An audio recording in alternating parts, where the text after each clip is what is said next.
Okay, I think we should go ahead and get started. I see that the participant number growing, and so I think folks will trickle in, but we'll go ahead and start by making introductions. And then I'm just going to quickly go over the format because we have an amazing lineup of panelists here live today. We have Eric Rice, Managing Director and Head of Active Equities Impact Investing at BlackRock. Lauren Taylor Wolfe, co-founder of Impactive. Stephen DeBerry, founder of Bronze VC. And Jenny Yip, Managing Director at Adjuvant Capital. I'm Meredith Shields, Managing Director at the Sorenson Impact Foundation, and my co-host here today is Lauren Sercu at Sepio Capital. So what we'd like to do is first ask each of our panelists to introduce yourselves and your fund strategies. And then we have a specific question for each of you, putting you on the spot a bit. And then we have a few questions for all. So that's the format today. I wanted to remind the audience that we would love to have your questions in Zoom. We'll be collecting questions through the chat. So please contribute those as they come up and we'll address them towards the end. So with that, Eric, do you want to kick it off with introductions? You're first on my screen. Sure. So you asked what we're doing and what impact investing means for me and for BlackRock. So for me, impact investing is very personal. I come from a background of having been a development economist for many years and then a conventional investor for many years. And impact investment, I wish it had existed 20 years ago, but almost 10 years ago it did. And I jumped into that, which brings both parts of what I do to life in my career. Impact investing at BlackRock is very clearly high impact, but never concessional. So we don't operate at the concessional part, at the venture philanthropy part of impact investing, which is important, but it's not what we do. That said, we are investing only in companies that are solving the great social and environmental problems of the world. And it also means then having credible and transparent impact criteria and processes, but limiting ourselves to that abundant supply of impact projects and impact companies that will earn a market rate of return. For the team, I'll tell you later about how that we came to BlackRock not that long ago. It means pursuing the dream of scaling impact with the integrity that we need to maintain. Wonderful. Thank you, Eric. So Jenny, same question. If you could just introduce yourself and your organization and what impact investing means to both you and Adjuvant. Sure. Thanks, everybody. I'm Jenny Yip. I'm one of the managing partners at Adjuvant Capital. And Adjuvant is actually a traditional life sciences fund, but we're dedicated to tackling global health challenges. And so what we mean by that is we invest in mid to late clinical stage companies doing product research and development for drugs, vaccines, medical devices, and diagnostics. We target solely high burden and infectious diseases and sexual and reproductive health. We're about a $300 million fund. And while we have so far 15 portfolio companies or so and growing, and these companies are still located mostly in the US and Europe, because that's where the clinical innovations are, the target patients or the target beneficiaries of these global health products have to include those living in lower and middle income countries. And so I think every day about healthcare equity, healthcare access, and how do we get even low resource settings, low resource patients access to some of the technologies and clinical innovations that we perhaps sometimes assume living in the US and in Europe. And so we are also backed by a number of really incredible investors like Lauren but also the Bill and Melinda Gates Foundation, Elmo Philanthropies, a bunch of DFIs, which I can get into. And the Bill and Melinda Gates Foundation is personally where I came from before helping found Adjuvant about 2.5 years ago. I was a partner at the Strategic Investment Fund, where we were investing debt, equity, and anything in between across the foundation's priorities. So I too have been on the bandwagon for impact investing for a number of years, and I vividly remember joining a SOCAP from 2013 or 2012 or something like that, where I was saying, maybe convincing myself and trying to convince the audience that I would love impact investing to move to an area where there is no kind of choosing between the two and the opportunity cost between the two, and where you're driving impact-driven investment theses. And I emphasize the word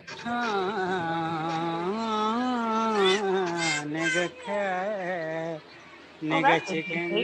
I don't think that's me.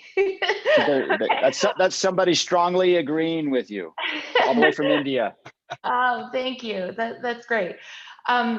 And going back to the impact-driven investment theses, that's where Adjuvant likes to play, where we identify an actual global health challenge where a private sector or a company or a technology can actually tackle that, and we invest behind that technology and that team.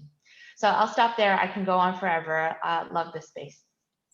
Great, thanks, Jenny. And we are going to circle back to dive deeper there as well. Okay, next on my screen, I have Stephen. If you could do the same, introduce yourself and your organization and what impact investing means to you both. Yeah, absolutely. So I'm glad to see everyone. My name is Stephen DeBerry. I am at Bronze Investments, and we are primarily a venture capital investor, investing in East Side communities. And by that, I mean communities that have been historically and structurally marginalized by design. We're very focused on the elements of our society that have been intentionally architected to create difference. So it's not to say everything should be exactly the same, but there are some deep structural elements that have been designed to stack the deck. Most of the way that our society has been built physically and otherwise today was done, most of that work was done during the era of legal segregation in the United States, which is where we focus our investments. And we're not in that posture anymore. This is not at least a legally segregated society. And so we think there's an opportunity to re-architect our systems. And we look for the overlap between opportunities to invest in health, education, financial services, housing, et cetera, where an incremental unit of revenue for the companies we invest in drives an incremental unit of impact. And we measure that at the company level. And so if we can find that alignment between impact and business growth, that's a great formula, because we can then just focus on building a great company. And as we do that, we're achieving this goal of sort of re-architecting these systems and making a more just and joyful society. Wonderful. Okay. And Lauren Taylor Wolfe, you're next. Same question. Introduce yourself, your org, and what impact investing means to you all. Yes. First, thank you so much for having me here. I'm Lauren Taylor Wolfe. I've been an activist investor for about 17 years. My firm, I'm the co-founder and managing partner of Impactive Capital. We realized many, many years ago that there was this unused tool in the activist toolkit, which was typically capital allocation tools like strategic initiatives, cap structure initiatives, operational initiatives. But there was this unused tool of environmental and social initiatives that could drive long-term value creation. So, we think about things like environmental, social, and governance change, importantly, that drive value, and that could be around really attracting and retaining the stickiest customers, the stickiest employees, the stickiest shareholders. Doing those three things lowers your cost of capital, lowers your customer acquisition cost, lowers your human capital costs, and therein that makes you very competitive and valuable in the long run. And so we manage about $1.1 billion of AUM. Lauren, we're very, very grateful. She was one of our early investors.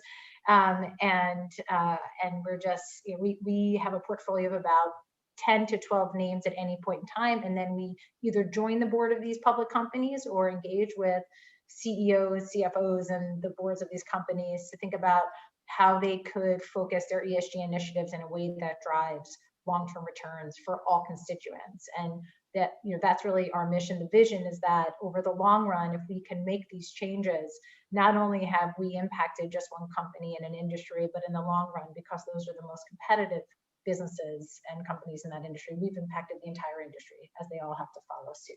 And so that's what we set out to do, and just having a ton of fun. I'm really excited about some of the reception that we're getting, especially on behalf of these large public corporations.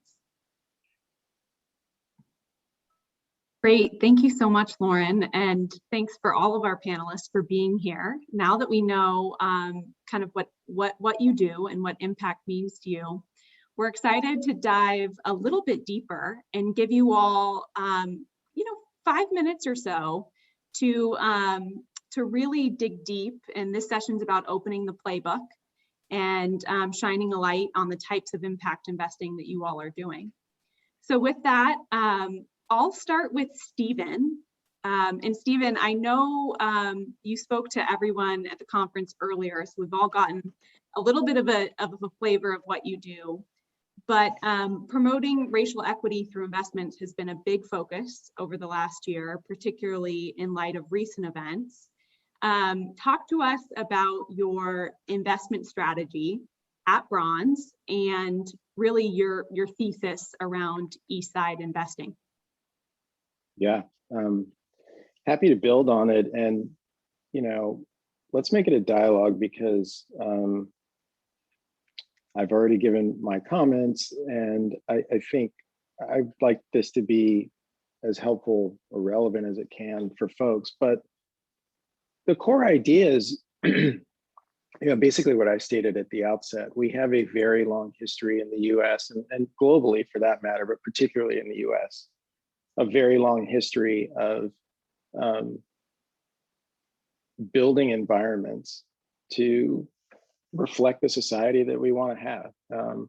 And beyond the recent history in the US, this is what we've done as human beings. I'm an anthropologist by training, so I think about, what is it to be human and what separates us from animals. And one of the things is that we are intentional. We're thoughtful, we're collective, we communicate. And so in that very long arc of human experience, it turns out that design and decision-making is one of the most fundamental things that we do as a species. We figure out what is it that we want to have, and then we build it and we improve on it. That's called innovation. We've been doing that since time immemorial. And I suppose, before getting into strategy and tactics, we really start at a philosophical level. And we're asking the question, what kind of society do we want to live in? That's a question human beings have been asking ourselves and each other from the very beginning. And at the most fundamental level, our belief is that we've been missing one element in the design of our systems. And that is that we think the first principle of human design should be that whatever we're designing, products, services, systems, structures, the first principle of design should be that we're designing for the benefit of everyone. And historically, that has not been true. In part because there's been this sense of scarcity. Even if you go back to some of the early European political philosopher Hobbes and Rousseau, and the sense of state of nature, it's like I have to, create this brutish and short life and hit you over the head and take the things because there isn't enough food, there isn't enough shelter, But we do have the benefits of innovation, and it turns out that by the numbers, there is actually plenty. There's so much, in fact, that the most elite, economic and otherwise, in our society literally cannot experience the amount of wealth that they have. At a point, it's physically impossible. You can only ride one plane at a time. You can only sleep in one house at a time. So we think that there's an opportunity to just reframe the way we design systems. And what we're interested moving to the sort of strategy and tactical level is investing in innovations that make this idea of achieving benefits for everyone more possible. So we're very interested in efficiency. We're interested in broader distribution. We're interested essentially in more access. And also stuff should be cool. Like it should be enjoyable and fun and beautiful. Like, isn't this the point? You know? So it's about designing for highest and best human experience. And once we have that, it's just more fun to share it. Like that's the party I want to go to, you know? So we're investing in the best entrepreneurs that we can find that are building that kind of world.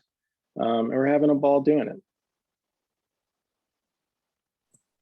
Great. Stephen, would you mind sharing an example of an investment that you've evaluated or made and how that conceptualizes what you just described?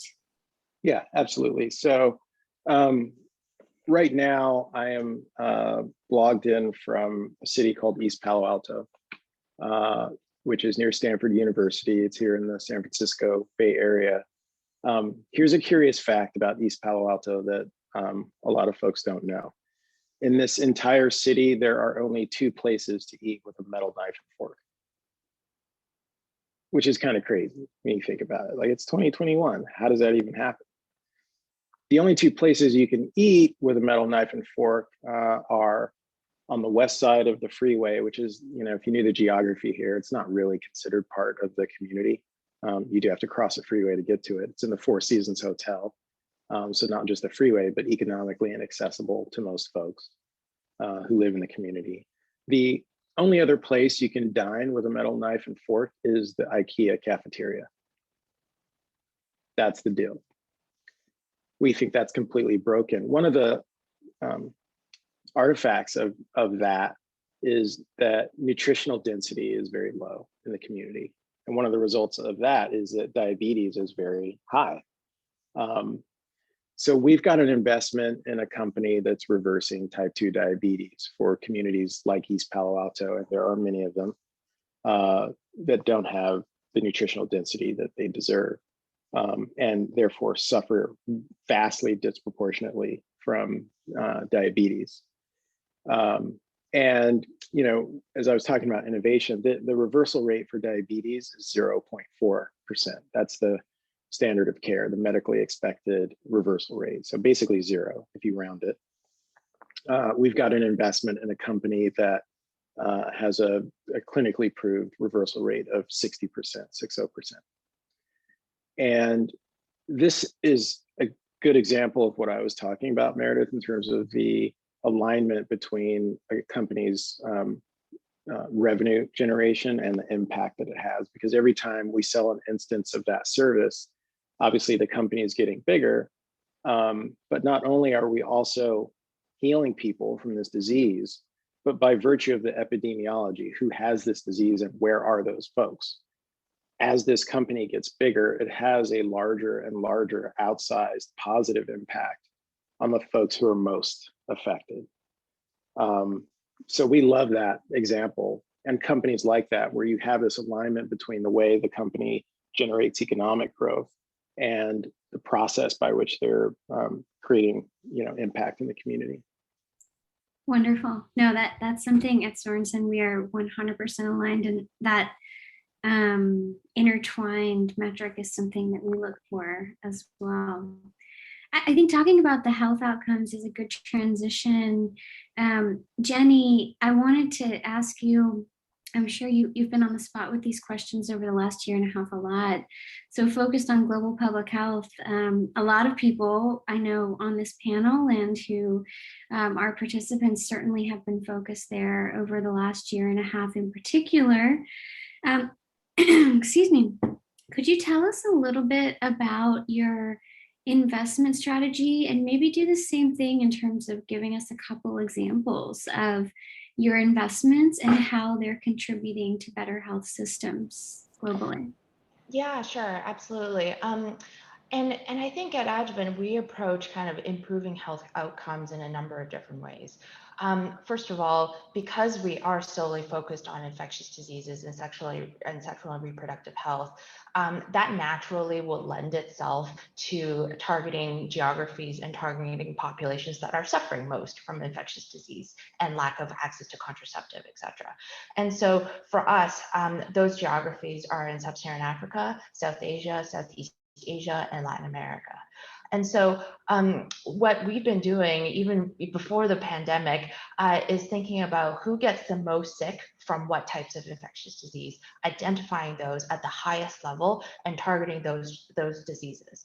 And so if you look at it just as a very, very first filter, HIV, TB, malaria are the big three, and they're the ones that kill the most people and that affect morbidity and mortality by the most number of people around the world. But at the same time, you can't necessarily just target those three because we would have no investors, because investors wouldn't necessarily want just an investment fund that would be looking at those types of investments. So we have opened up the aperture a little bit to all infectious diseases, which can encompass, dengue and West Nile fever, and then of course, coronaviruses, SARS-CoV-2, flu, et cetera, et cetera.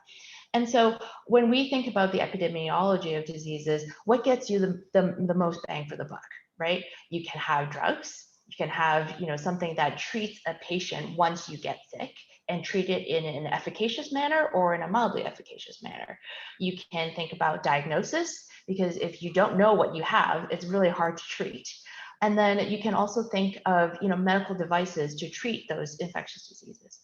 But what we have thought about in terms of the biggest bang for the buck is actually vaccines. Is you're preventing something from happening before it actually happens. And you can think about prophylactics in terms of vaccines, contraceptives. There's lots of different analogies. But if you want to look at the kind of the healthcare economics argument in preventing a disease, that's probably the biggest bang for the buck. And at Adjuvant, vaccines is a very big portion of our strategy, mostly because there's a lot of opportunity and from a financial standpoint, and also a lot of opportunity on the global health impact standpoint. And perhaps the example that I'm going to give is both very timely and relevant, but also really highlights the nature of Adjuvant's investment strategy. We have a portfolio company called Codagenics. And it's a platform type technology that is one specific way of attenuating live virus or weakening live virus such that you can put that virus into a vaccine. That vaccine then goes into your immune system and it elicits an immune response such that the next time that you encounter this bug or this virus, your immune system will know what to do. And so, of course, we know all about vaccines now, which is amazing because I think that's like half the battle about just getting a vaccine rollout in the first place. But we knew as Codagenics, as a small biotech investment fund, and we invested ahead of the pandemic, that we were never going to be able to compete with the Pfizers and Modernas of the world for the first vaccine for SARS-CoV-2. But that doesn't mean that we can't also have another vaccine that has a different product profile, perhaps targeting different geographies and different populations, and still be able to contribute in a major way to global health and yet make a financial return at the same time. Of course, now we also know in hindsight with Pfizer and Moderna's mRNA vaccines, we have cold chain problems, or maybe not necessarily problems, but challenges. And we may be able to still get those at the local Walgreens and CVS, and the cold chain challenges have been dampened over time. But that cold chain challenge is still a massive challenge when you're thinking about distributing to all ends of the world. So that's kind of one thing that's very practical. The second thing that's very practical is just having by nature 2 doses. I know that doesn't sound like a lot because it's just an inconvenience for us to have to go back to wherever to get our second dose. But if you're thinking about inoculating 1 billion people, but then having to do 2 doses and 2 billion doses, the order of magnitude and the numbers just get to be so profound and huge. And so why we were really excited about Codagenesis technology is really the target product profile. It's one, you're able to spin up a vaccine very quickly because of its nature. You're able to identify the strain of coronavirus or flu or whatever it is, attenuate it, weaken it, and start production. That's point number one. Point number two is for the COVID vaccine, hopefully it's going to be an intranasal dose. So it's literally like, Flonase, if people have allergies, you just kind of spray it up your nose and that's about it. And not only is that just easier because you don't have to, have a needle and all those things, but it takes a certain level of healthcare professional to be able to inject an intramuscular dose versus just, you yourself just spraying it in your nostril. And then the third thing is we thought from the very, very, very early beginning, how on earth we're going to be able to scale up to hundreds of millions, if not billions of doses. And kudos to the company. And this is, give credit where credit is due. They partnered with the Serum Institute of India very, very early on. Serum Institute of India is actually the largest global vaccine manufacturer in the world. It's not Pfizer, it's not Merck, it's the Serum Institute of India. And they were able to think about scale up challenges, scale up strategies, manufacturing strategies from day one. And even though the FDA has yet to approve of this vaccine. So I think this specific example highlights like a really core part of Adjuvant's investment strategy. And I can take that kind of mindset and how we invest and how we think about investing across many of our other verticals. Awesome. Thank you, Jenny. One quick follow-up question. And you and Adjuvant are market rate investors, but you also have some tools embedded in how you invest to ensure that you're creating deep and democratized impact. And I'm alluding to things like your global access commitments. Can you explain that to the folks on the line and talk through kind of how you have mechanisms in place to create deep impact alongside returns? Yeah, absolutely. So I think of global access commitments as a set of obligations that are at times heavily negotiated between us, Adjuvant, and the company, where it outlines both kind of the mission of what we're all trying to achieve, which is to tackle a global health challenge. But then let's get down to brass tacks and specifics as to how you're going to actually achieve that. And if you don't achieve that, what happens? So I think of global access commitments as both a carrot and a stick approach. The carrot meaning that we are so mission aligned and we have access to our LPs and our ecosystem of global health players to help you and support you and guide you to achieve these global access commitments. But yet the stick is if you don't achieve them because of malintent or whatever bad thing that happens, or you simply just say this is no longer going to be our business strategy because now you're deprioritized to business strategy number 12 as opposed to 2, what happens to that technology? Because the last thing we would want to do is for something that we fund to languish on the shelves or in a Dropbox, of a file of some, scientist. And so I think of global access commitments as 3 legs of the stool. Is how do you reduce cost or reduce price? How do you increase quality? Or it could be both kind of just increasing quality, making it more efficacious, or just making it more relevant sometimes is increasing quality, and then increasing access, physical access. And what I mean by that is, well, price is actually fairly straightforward. You're trying to reduce the price such that more people can buy it. The second one is about just quality, making it more relevant, making it more efficacious. And then the third thing for access, we think about it as both physical access, as in, are you going to be able, or will you, and we're going to oblige you to register a certain product, seek licensure in a certain product, or sometimes World Health Organization pre-qualification, which is another kind of national or international way of getting approvals. Because those 3 things, even if you have, say, an FDA approval or a CE mark, if you don't go physically register a product, there's no way you're going to be able to sell it in Kenya or Nigeria or Ghana. So that's registration and licensure. And then the other thing is to put together a commercially driven strategy to actually think about distribution, and it could be through distributors or direct or really anything, but that is relevant for how a certain geography or a certain country procures a product.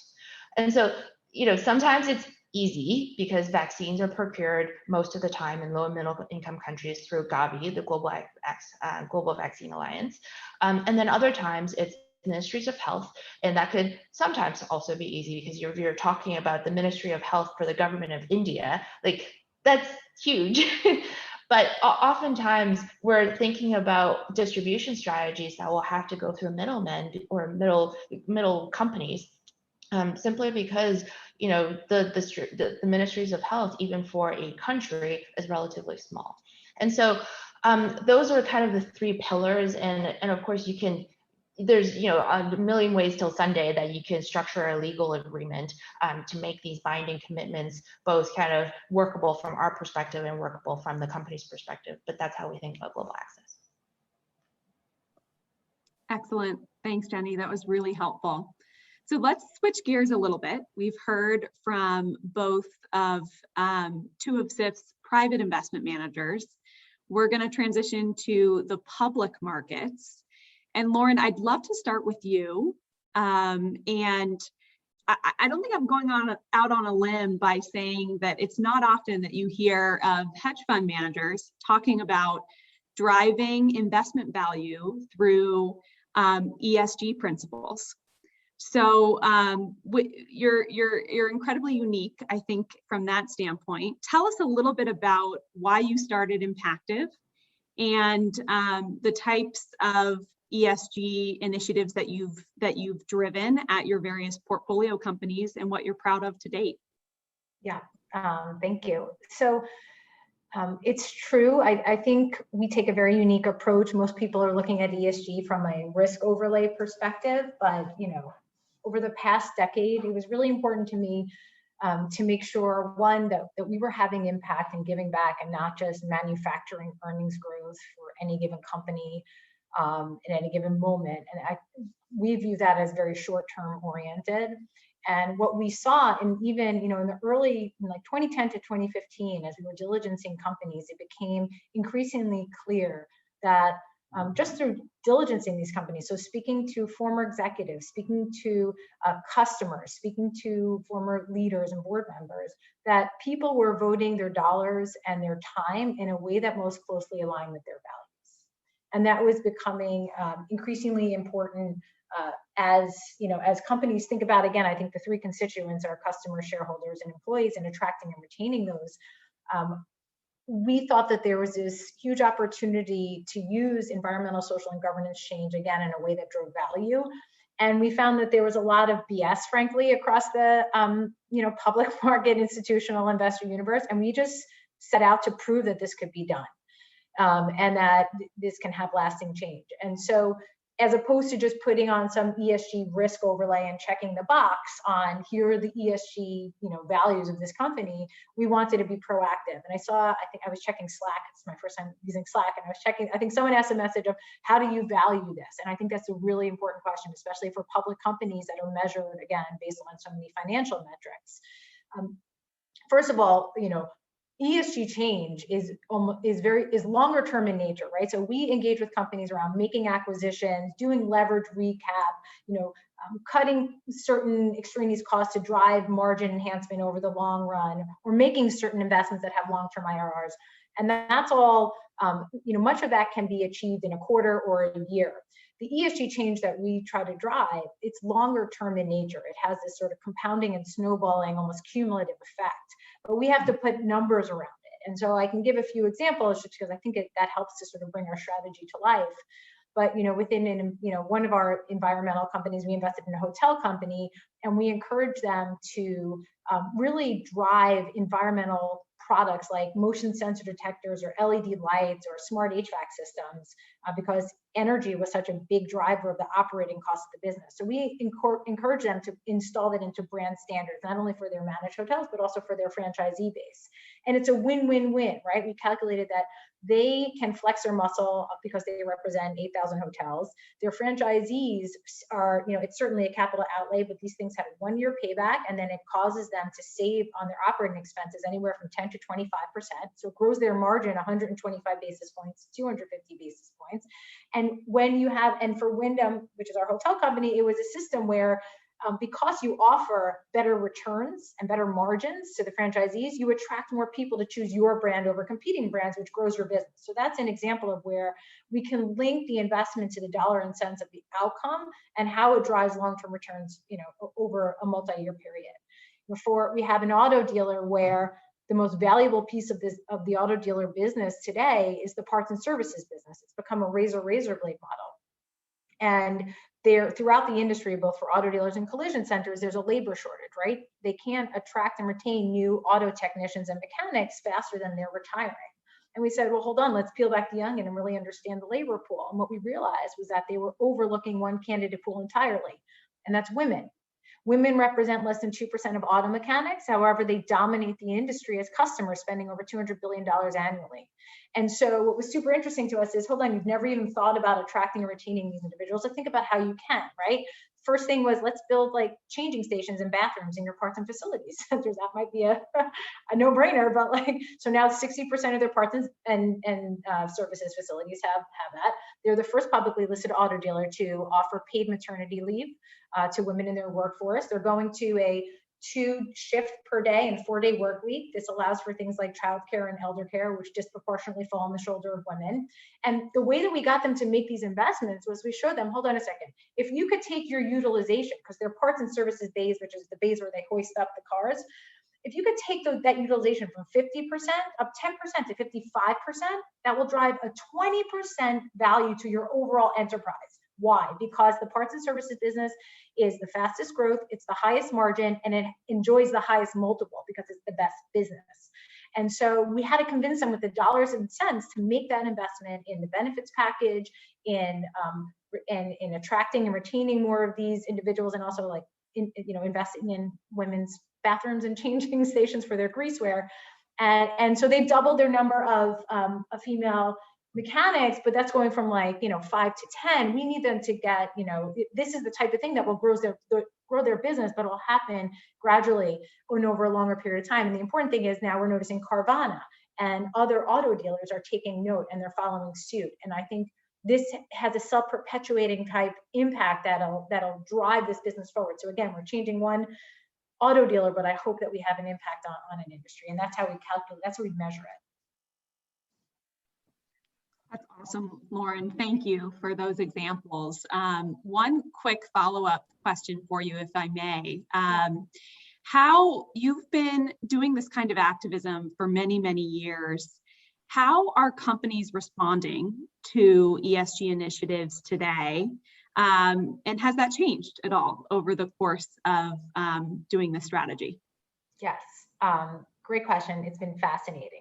So 17 years ago, when I started out in activism, it was very adversarial. It was not very, you build a 5% stake in a company and you really try to, convince the board to take your ideas. We always took a very friendly approach. There were some more hostile activists that, didn't even engage. They just put a white paper on the internet and ran a hostile proxy contest. And then, about 5 years ago, a lot of the more passive institutions like BlackRock and State Street and Vanguard developed these really smart investor stewardship group, and they would engage with the general counsel or boards of companies, and they pursue like 5 or 10 different ideas around good governance. And I think as ESG, when we started our business in 2018, everyone thought ESG was a fad, and I think, however, last year in 2020. ESG and sustainability were really cemented almost as a business imperative. I think right now, boards and CEOs want to understand which areas within ESG they should be focused on.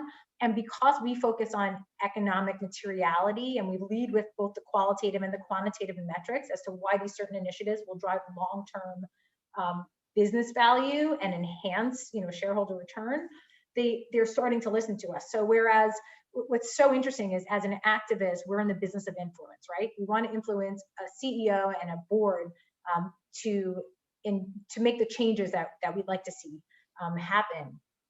And it has become, because we lead with ESG and we are sort of branded these like great, ESG actors and thoughtful ESG investors, we've actually been able to have influence far earlier in the process, especially relative to our peers who might be more hostile, where there's automatically, a defense mechanism and a wall put up. So I think it's been a huge help, one, for businesses and companies to think about how ESG can drive long-term business returns, but it's also been a help with our process, and that we can develop that level of trust early on in our approach. And we stand shoulder to shoulder alongside a management team and a board and say, listen, we want your business to be worth 2 or 3x over the next 3 to 5 years.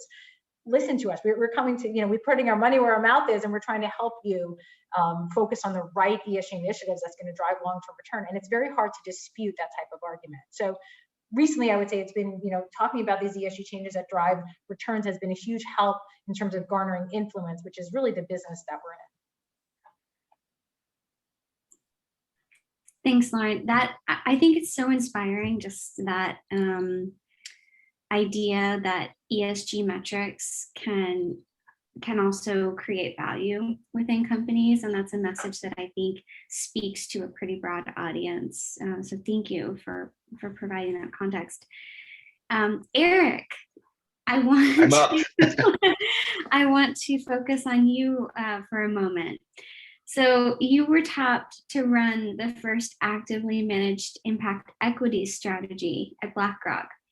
Could you tell us a little bit about how that process went, how BlackRock was thinking about it, and the strategies you manage, how you're creating impact?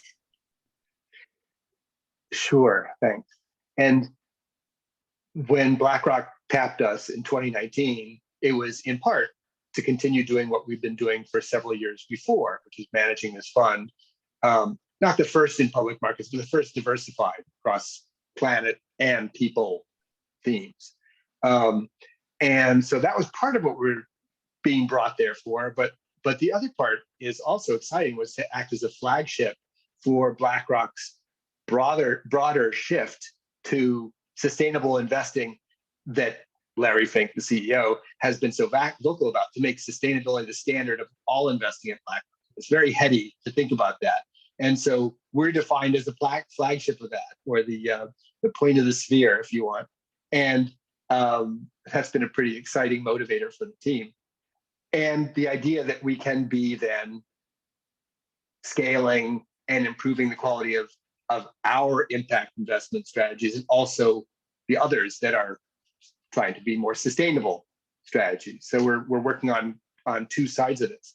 And in terms of impact, it's not just public equities, but private markets, credit, different geographies, different themes. There's a group that just launched a racial opportunities fund that should speak with you, Stephen. And just so many different areas that are in play. And so many investors, especially young investors, who are looking for purpose. And if channeled correctly, this can be their purpose. So we're helping these other investors launch and increase the sustainability of their strategies and improve their impact management of their strategies. And as a group at BlackRock generally, we aspire to be the cutting edge of impact management in our investing. And in addition, to work with our competitors, with other asset managers, so we can all get better at impact investing. And in terms of how we create impact in the public markets, I think there's several ways. One is that we incorporate best industry practices for impact measurement and management reporting. The second thing is we work closely with the organizations that are trying to advance those best practices. So advising to the Global Impact Investing Network. We've got all the acronyms. I don't know if I can unravel them. Global Steering Group for Impact Investing, the Impact Management Project, the International Finance Corporation, I made it, and then a bunch of stock exchanges worldwide that are trying to push their members, their constituents, to be more sustainable and more impactful. So we're all trying to advance those best practices. And then I think a third way is having the highest standard for what constitutes an eligible impact investment for us. And, it cannot be the case that someone looks at what we're investing and says, really? That's solving a great world problem? That's just some chocolate company or something. We see things that are there in the mix and what's called impact that don't pass my plausibility standard, and we can't have that. And then the fourth thing I say, and last thing, is that engagement is really important. Not just ESG engagement, but impact engagement. And I'm not sure that name even resonates, but for us, one of the things it means is helping companies to survive. And it's funny because people think, well, these are publicly listed companies. They funded, they IPO, they're done. But we had a company. It's a company here in San Francisco where that is a women's health genomics company, and it ran into trouble. It hit a funding wall, and no one wanted to fund it. And we knew what the company was about, what its potential was, and so we worked with them. It's sort of like Lauren was describing. Try this on for size. Listen to what we suggest. We think it will work because we've seen lots of companies. And if you do this, we think that whenever you need to raise money into the future, you'll be able to do it successfully. And they did follow that playbook. And it was very gratifying to see that we could have some contribution. And the other side of it for impact investing, for impact engagement, is helping the companies to be more impactful. And it sounds like some of what you were talking about, Lauren, as activists, we think of ourselves as protagonists, because activists, as you were describing, has, barbarians at the gate as a sort of image. But as protagonists, we work with companies to matchmake them with other companies that might be in our portfolio or might not be, and also to introduce them to development banks, either international or development bank, domestic development banks or community banks who might be funders for them. There are lots of things that managements just don't have the bandwidth to do. Especially if you're a younger company, you haven't thought about how you can expand into that market or who you know or whatever. And as an investor, you can sometimes contribute that way too. Great. All right. So last chance, everybody. Thank you to all of our panelists for going through those spotlight questions. If you all have questions, please put them in the chat and I will be compiling. But we wanted to go ahead and ask a question for everybody. And this is a little bit one of those very optimistic questions, but we are probably optimists here, is I'd like for each of you to go down the line. We can just go in reverse order. I think that's easy. And would love to know, what do you see 10 years from now? What do you want to see 10 years from now for the type of investing that you're doing? I know each of you is advocating. You do panels like this, and you do a lot of speaking to try and change hearts and minds, and have the broader investment community understand what opportunities we have. And so, would love to hear what a successful 10 years from now would look like for you all. So Eric, not to put you on the spot, but in reverse order, you're first. Fair enough. So I'd say BlackRock is so big that it's hard to separate success for BlackRock from success for the impact industry as a whole. Mm-hmm. And so I think that if we think 10 years out, I don't see why impact investing, credible impact investing, shouldn't be a couple of $1 trillion of investments across all the different markets. And for that to happen, we have to have standards established and agreed on that drive greenwashing and impact washing to the fringes of our industry. Because otherwise, how do you separate? How do you really judge what's impact? I think you also, I think we will see. You asked not what I hope for, but what we will see is also democratization of investment. So we've always had, the birth of impact investing has been in private markets where it was qualified investors, and institutions. But I think impact investing has to continue to move toward anyone who has $100 being able, it doesn't make sense that only people who have a lot of money can do good. And so I think we see that happening, and that's important. And ultimately, I think where we'll be in 10 years is at a very successful place where sustainable and impact investment stand side by side with conventional investment. And so they're comparative. And the sustainable options are so good, so plentiful, so varied that asset owners can always choose sustainable.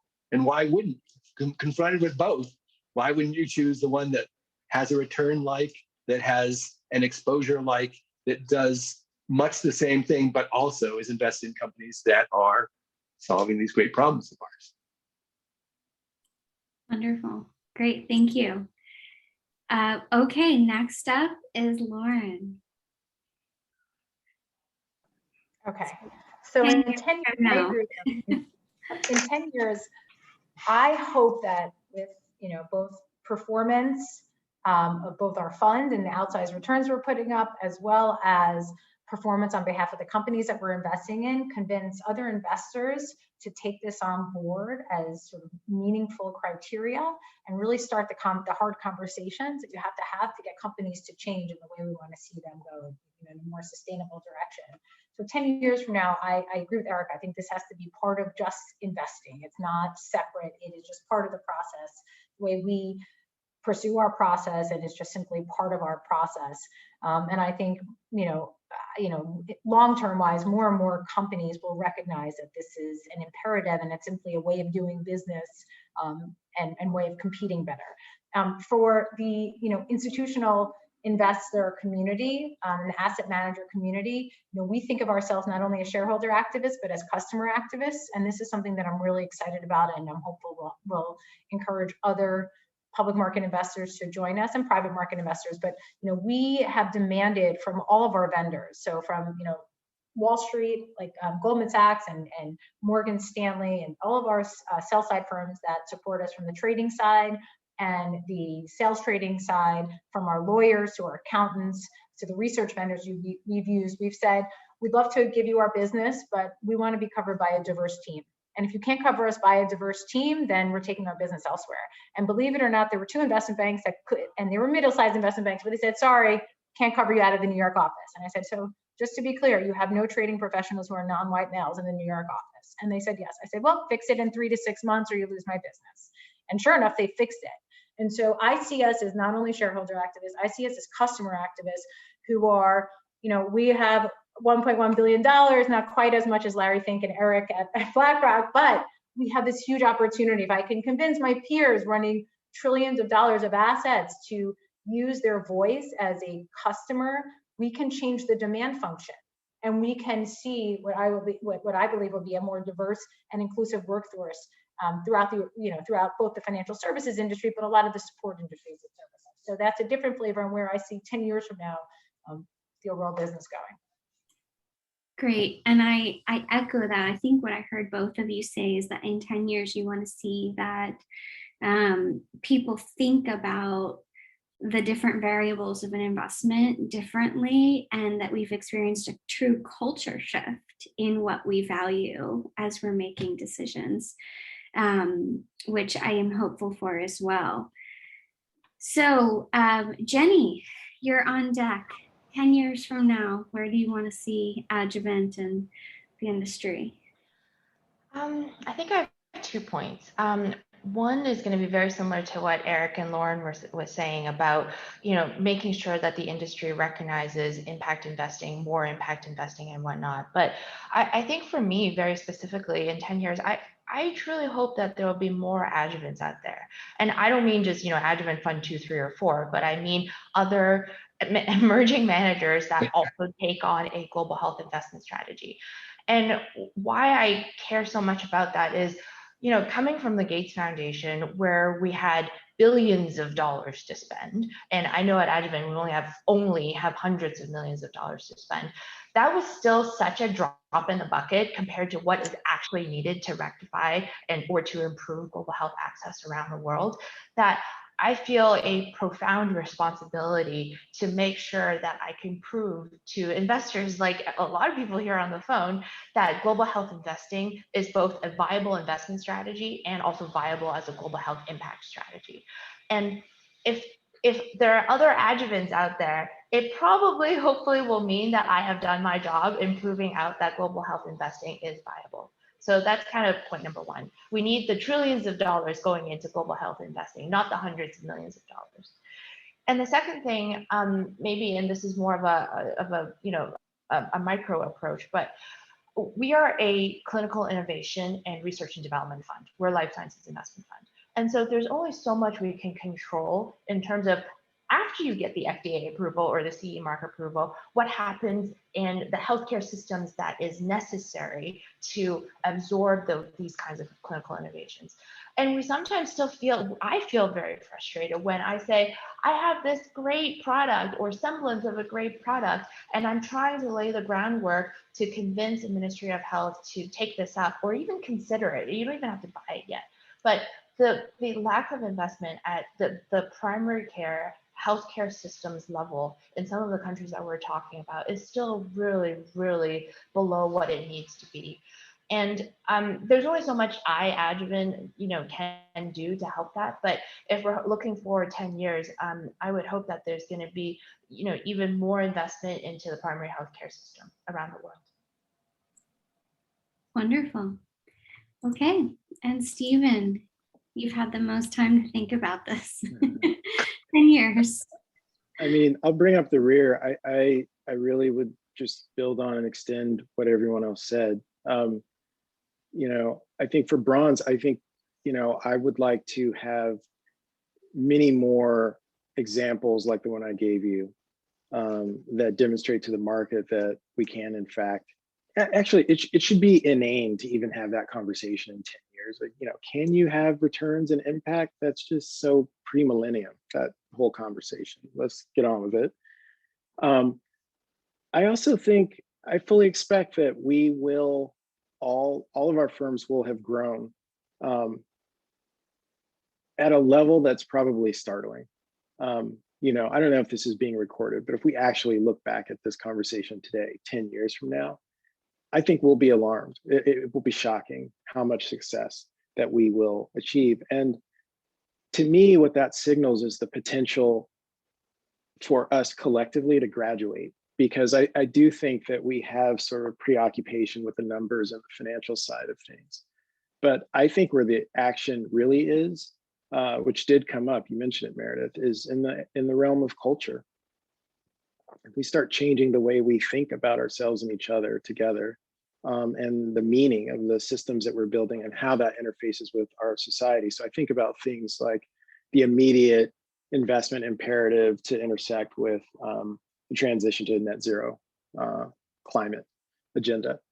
And the next 10 years will be critical for hitting those sorts of goals. And so I hope that the best and brightest, most creative minds from impact investing today also start to think about culture. So in 10 years, one of the goals that I have that has nothing to do directly with investing is, because we need to hit our climate budget goals, I'd like to see things happening like countries winning medals at the Olympics for their actions on climate. This sort of thinking that really advances impact investing, I think could extend beyond impact investing, because in 10 years, I think the fundamental tenets that we're building today will be fundamentally obvious. And then I guess the last thing I would say builds on something that you commented on, Eric, which is this artificial separation between those who can participate in impact investing today, accredited investor rules, et cetera, and everyday folks. And where the industry, he hopes impact investing will be a couple $1 trillion. And I agree completely with that sentiment. I see it a little bit differently, which is that we're already well past that couple $1 trillion. And we already have participation from everyday people in impact investing. We're just doing it very poorly. And I say that because about 70% of our $21 trillion GDP economy is consumer spending. That's everyday people buying everyday things, tires and diapers and so on. And if we organized that spending in the way that Lauren talked about organizing the support services, and we actually did the same sort of thing, using our leverage to aggregate and focus all of that economic heft, man, that's like a pretty good place to end up. So that's where I'd like to be in 10 years. Yeah, definitely agreed. Okay, wonderful. Well, we had a question come through, and so I'm going to lob this up, but summarizing, Megan is asking, social impact seems to be moving towards not just the external impact work you're doing, but also your own internal policies and structures. And these are conversations that have been happening across the financial services and other industries, I think, about driving impact for your own employees and communities through the regular course of your business. So would anybody like to talk about what internal policies and practices you all have that support impact internally? I can lead. Oh, go ahead. Go ahead. I'll be quick and then I'll pass it to Eric. Okay. And we have with all of our recruiting, we mandate that any search firm that we use presents a diverse slate in like certain proportions. Otherwise, we don't consider that search firms candidates. So that's one thing. We are one of the very few public investment teams that is majority women and minority. Which I think is unusual, and we're proud of it. We also we try to give back. So we have intern programs that we're working on with a couple of colleges focused on underrepresented minorities in our industries. And we send all of our portfolio companies diversity, equity, and inclusion questionnaires, as well as climate and sustainability questionnaires, because I don't know if you know this, but the SEC is likely to mandate disclosure around climate. And I think we're just a couple of years away. In the UK, they have mandatory disclosures for gender pay gaps. I think we're a couple of years away from this. I think it's very important. So we're trying to get our portfolio companies to think ahead and get prepared for the type of disclosures that they're going to be requested to make.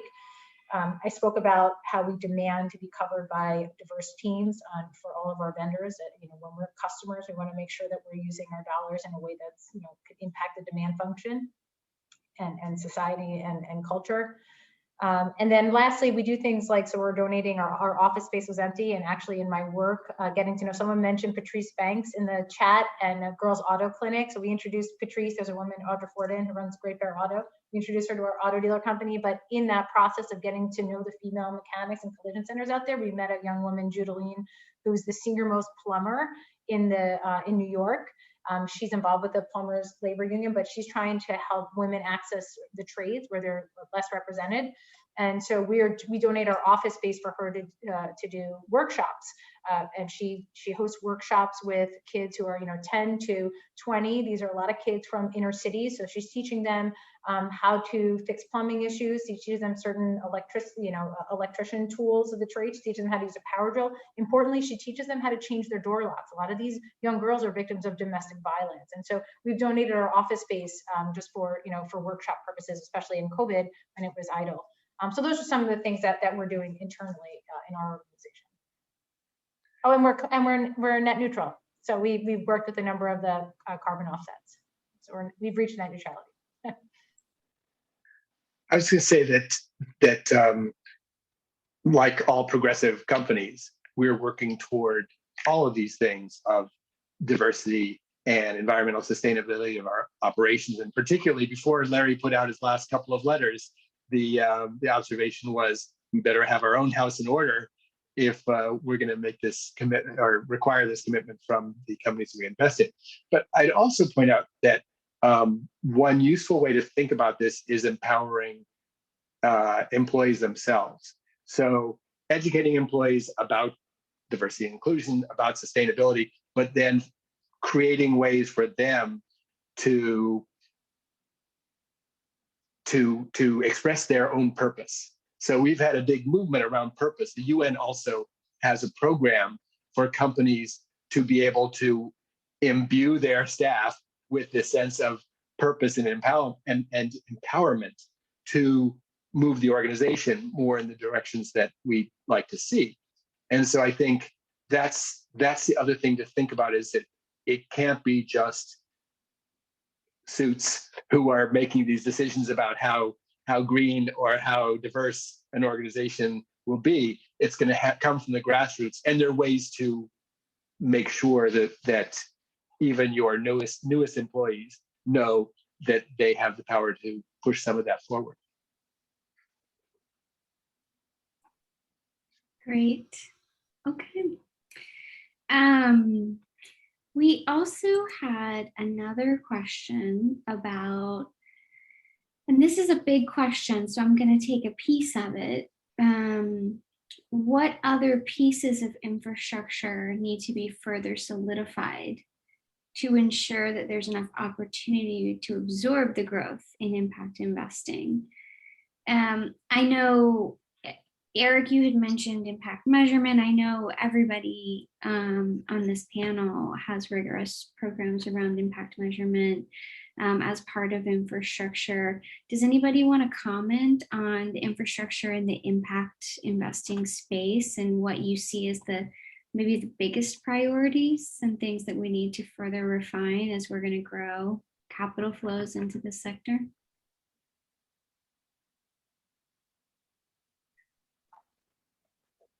Meredith, I think that in addition to the structural and policy, stuff that gets a lot of attention, at the end of the day, as with a lot of things, it's about people. And I think we have to continue to manicure the pipeline. I mean, we're a very, very small team. We're a small venture fund, but we took on 47 interns last summer to try to have a focus on health and social determinants of health. And what I can tell you is there is a legion of young people who are looking for ways to enter impact investing, but in some ways that's beautiful. It's also a bit of a challenge because in some ways impact investing is kind of like, the NFL or something. Like there are very few precious slots and a lot of people who wish they could play. And, we just said, look, let's be creative and think about how we can open the aperture, the access window, which is why we took on so many interns. We put a program together in 3 weeks and just scrambled and made it work. And at the end of the day, it turns out it worked. And we're looking to scale that,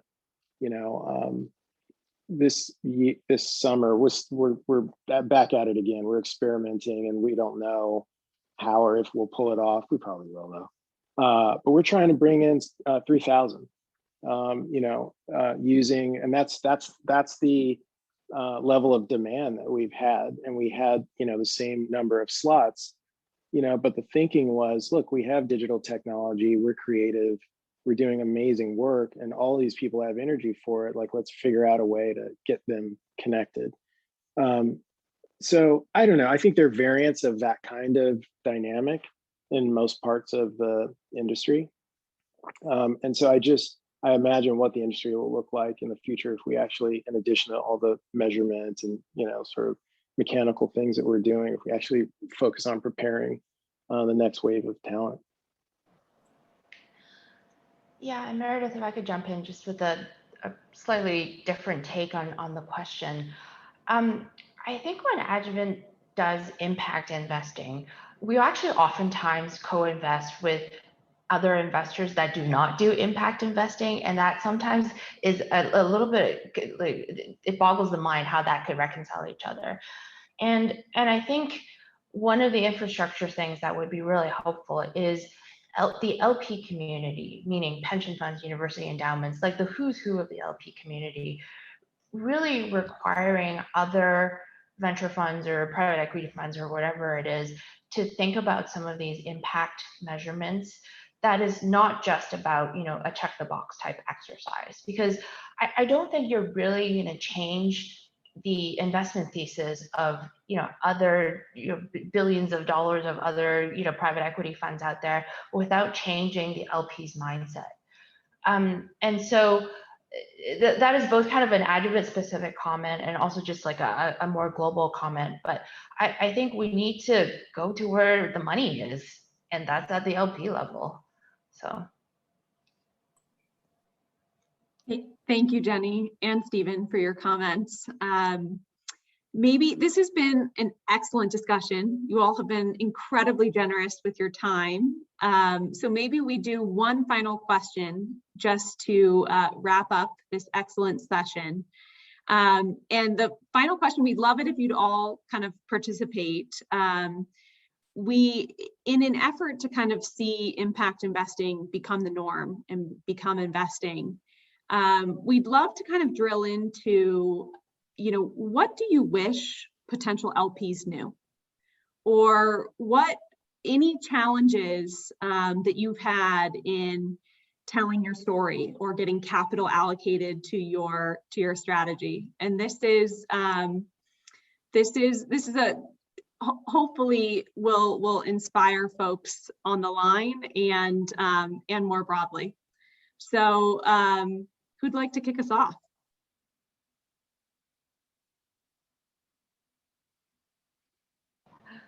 Is this recorded and am I going to get in trouble?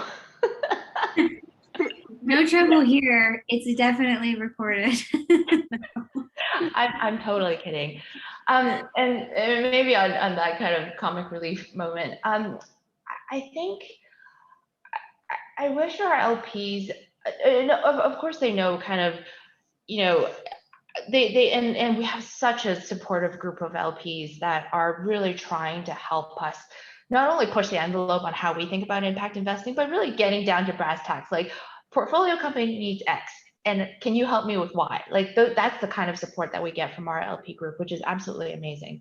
But I think because Adjuvant's LP base is such a wide variety of investors, going from just completely market-driven investors all the way to PRI investors, and I know Meredith, you're going to know exactly what I mean by just PRI investors. That those can be really different agendas, and I think our LPs sometimes, of course, their agenda is the most important to them, and that's very natural. But I think for all of us to move forward, there has to be a recognition that there could be just really different perspectives at the table as to what is a good impact investment, and allow for that kind of variance, especially as the entire industry is shifting and tweaking and moving its way along. So that's what I wish. Thanks, Jenny. Any others? I guess I would say, I wish the conversations I had with prospective investors, with asset owners in the US, were the same level as it is in Europe. In Europe, people understand what impact investing is. They don't ask questions like, so are you investing in oil and gas companies that are well-behaved? No, that doesn't solve a great world problem. And they really understand what they're looking for. And it's come so mainstream. I had a call from the German stock exchange wanting to understand how they could introduce impact criteria for all of their constituents. That you could opt into the impact section of the German stock exchange. I thought that's cool and mainstream. And here we'll get there, but we're easily 5 years behind, maybe more. I wish we were on a faster trajectory.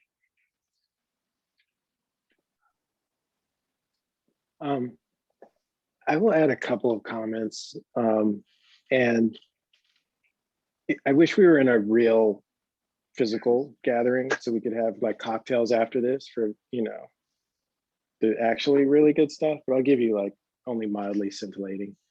I think there's, I'm going to answer this as someone who has formerly been an LP, and I'm still active as an LP. And I will maybe illustrate a point by pointing to my own flaws. I think there are just some straight up bad LPs. I've been one of them. I remember I had someone on my team many years ago bring an opportunity for an incubator, and she described all these attributes and why it would be such a great deal. And she told me the name of it, and I just thought, that's a dumb name, and I can't even see how that would work. This incubator, this accelerator, is called Y Combinator, and it's now created more billion-dollar companies than any other in the world. And so I point that at myself to illustrate a larger point, which is that I think there is a challenge as an LP because the culture of the industry lauds the LP, and LPs cannot be wrong. And that's where the sort of power imbalance is. And in that posture, it's very easy to make bad decisions, to not separate signal from noise. And I think when LPs are selecting managers, I really would encourage them to actually look for signal as opposed to noise, to avoid the bad decisions. That's point number one. And then point number two, I think, is the larger, which is that impact investing is by definition on the vanguard. It's evolving and it's pushing to what's new. And even as it relates to good signals, one of the practices of LPs is sort of to check boxes. And if that's the approach to defining what's good, it's going to slow down progress, because innovation also by definition doesn't fit discreetly in all of the boxes. And so I would like to see LPs have a little more feel for the game, a little more touch in the game. Do you know what I mean? So that we still need the structure and, you know, to be able to run efficient systems, but I would encourage analysis that is not too rigidly tied to that structure, because we need a little bit of flex on the edges so that the innovation engine can run at optimal speed. Okay, saved the lucky one at last. First of all, we love our LPs because they took the risk on us, and I think they're the smartest. But I would say two things. First, I think for public market LPs, there's still this skepticism around, can impact and ESG really drive value? And that's frankly part of the job. That the onus is on us to prove that. I think we are, you know, I think we're doing that. But I wish that more people would see that this is an obvious lever to pull to drive long-term value and have the patience to look out over the long run. So that's sort of one. I think there's a lot of short-termism on behalf of my peers in the investment community, but also on behalf of LPs, right? Oh yes, we're long-term LPs, but we need quarterly liquidity. That doesn't make sense. Not to be too harsh. I'm sorry, you're all LPs. But the other thing I would say is that there's a pretty significant amount of unconscious bias. It just is. And so and it's been proven, and there's been great studies coming out of Stanford along these lines. So I think if the LP community can read about it and think about it, you know, my partner and I, we're a female minority activist manager. I think we're pretty much the first of our kind. So like, humans are pattern-seeking animals, and because they haven't seen successful hedge fund managers who look like us, I think there's a reluctance to want to take that risk. And so I'm hopeful that we inspire the next gen of, you know, thousands of other women and minority managers. But I would encourage LPs to just, you know, read a little about unconscious bias and how that could impact the allocation process and the investment process, because it is there, and we all have certain prejudices. But if we acknowledge it, I think that's sort of the first step to making some type of change. Thank you so much, Lauren, for those final comments, and thank you all. I speak on behalf of Meredith and I that this was a phenomenal discussion. I think we have a lot of things to take away from this. I appreciate your candor on what LPs should be thinking about in that surprise question at the end. But truly, thank you. You four are doing incredible things in our portfolio, but also in the industry more broadly. So thanks for an excellent discussion. And I think with that, I've been told we are moving back to the platform to rejoin Jeff and Liz on the main stage. Thank you all. Thanks, everyone. That was amazing. Okay. Thanks all. Thank you all Bye. so much.